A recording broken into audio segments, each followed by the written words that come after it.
Alright, I'm doing this for the last time. I'm getting it right because I've done this like 7 times so far and I've totally messed it up. So, here we go. In the past month or a month ago, you were probably wondering what's up with all the questions that I've asked you. Things like, what do you think would happen if do you think someone can control the world if they are able to control emotions? And I think this is possible because the thing is that if you can control emotions, you can get anyone to do about anything: fear, love, hate, empathy. You can control whether someone feels, you can control altruism and all kinds of things for no reason. You could feel happy for no reason. There's a reason why drug addicts are drug addicts. They give you these euphoric feelings of, medicine doctors were the religious doctors, okay? To bring Native Americans, bringing you to the spirit realm, okay? These are chemicals that happen here. And the thing is I think that you know this. And and a lot of people don't see it that way. The church, as I was growing up, I was like, everyone's feeling this warm feeling in their bosom. You know when you feel been touched by the Holy Spirit. I've never been touched by the Holy Spirit. I've had emotions, but the thing is I've known what's caused my emotions. Campfire night.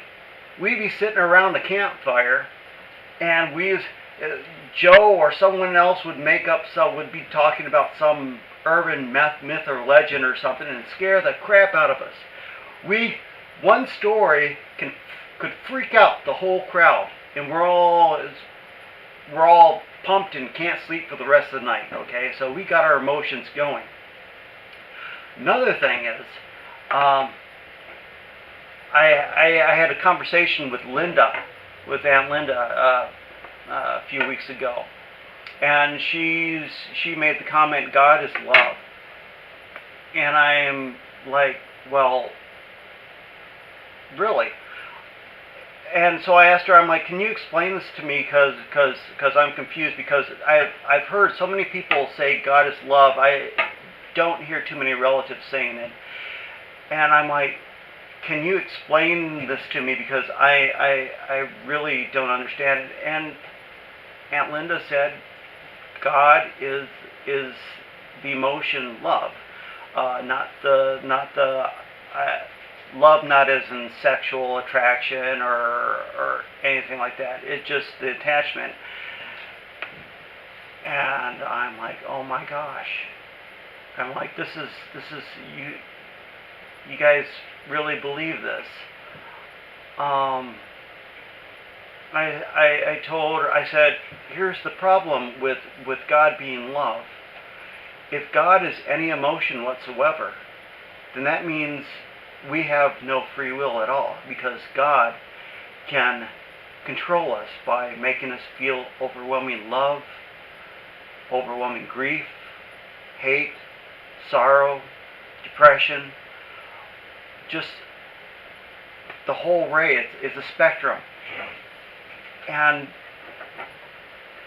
even as a kid, I could never see that. I knew nothing about the neurochemical reactions of the brain as a kid. I do now. but I just couldn't see that as a kid, because I knew chemicals are the cause of what we feel. And I think you think that too.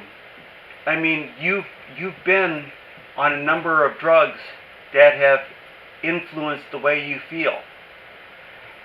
And so I think this is why me and you may be on the same ground to an extent. I still don't. When I don't believe in God, I also don't believe in spirits. Just because, just for the same reasons I don't believe in God.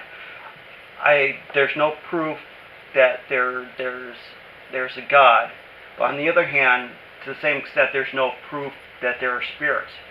Actually, something interesting is that if you go back to Plato's and Socrates and their idea of forms, they're the ones that came up with the idea of spirit. If you go and if you read the Old Testament, the idea of a spirit doesn't even make sense.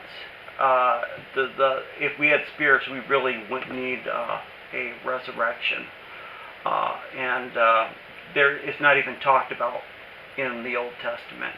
About I think 300 to 400 A.D.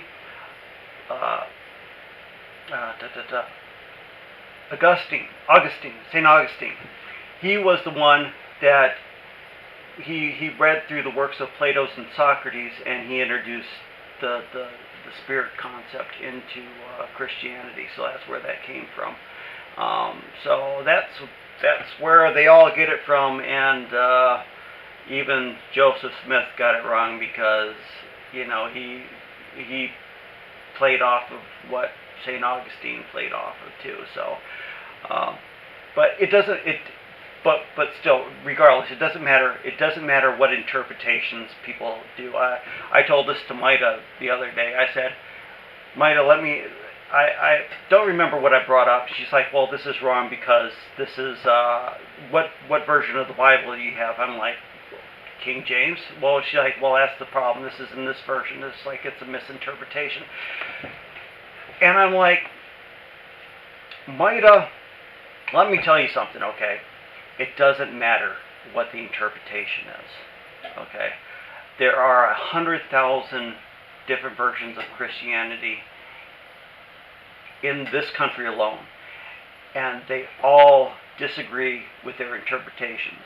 And then, just like my church, the Mormons, when I was a kid, they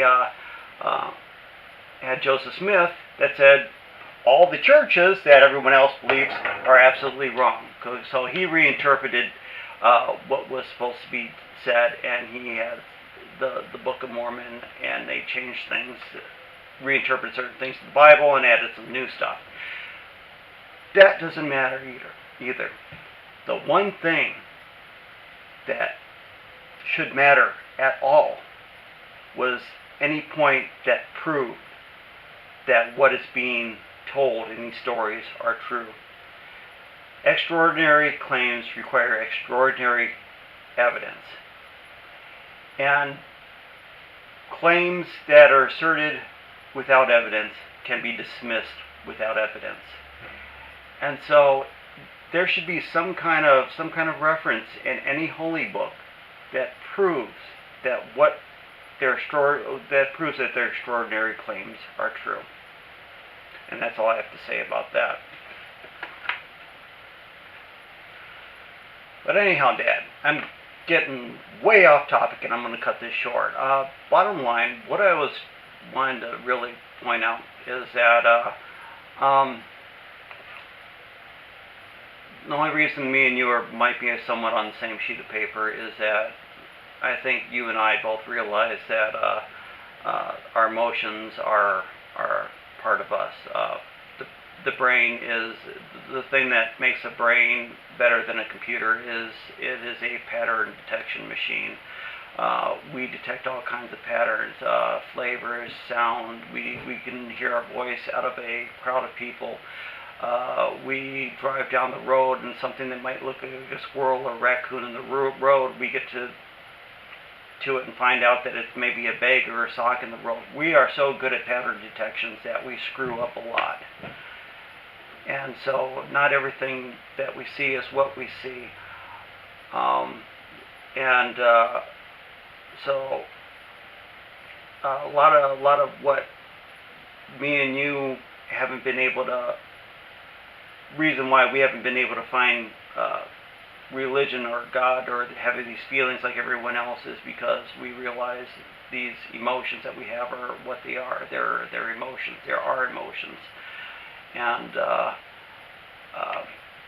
God needs to figure out a different way to do something if he is doing the emotion thing that way. Because, for instance, if if God is love, well, tell me, how much love do I have to feel for my son before I realize that he's God?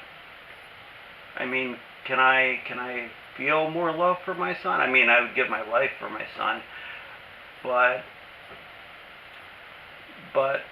the question is I don't know. I don't get it. Emotions is a very dumb thing to base a experience on, and that's what everyone is doing. And it took me a long time to figure this out, but yeah. Anyhow, I'm gonna post this, and maybe you will get through the first 2 minutes of it before you get bored to death. But I hope you get the whole thing. So I'll talk to you later. Bye.